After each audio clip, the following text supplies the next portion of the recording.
सत्यनारायणाची पूजा करताना बरीच तरुण पिढी आम्हाला असं म्हणते की तो कृष्ण त्याला 16,118 बायका वर त्यांनी राधा ठेवली जिचं लग्न केलं. म्हणजे या भाषेत बोलतात बरं, हे खूप खराब भाषा आहे. म्हणजे तुम्हाला पटतं का असा आदर्श देव आम्ही मानावा का?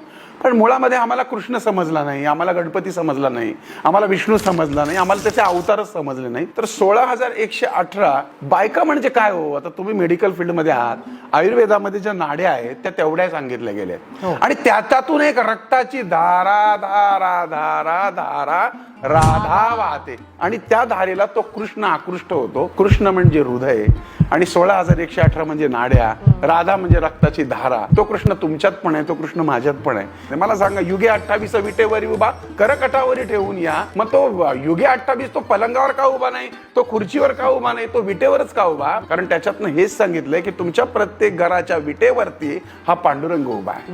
मग पांडुरंग का उभा आहे? पुंडली का भेटी परिक्रमा आल्या. पुंडली काय करत होता? तो त्याच्या आई बापाचे हातपाय दाबत होता.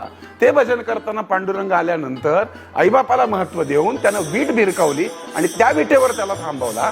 जोपर्यंत तुमच्या या भारत देशामध्ये किंवा जगामध्ये आईबापांची सेवा घडेल तोपर्यंत तो पांडुरंग त्या विटेवरच उभा राहील. आणि म्हणून तुमच्या घरात जर तुमच्या आई वडिलांची सेवा झाली तर तुमच्या घरातल्या प्रत्येक विटेवर पांडुरंग उभा आहे. त्यासाठी तुम्हाला पंढरपूरला जायचीच गरज नाही.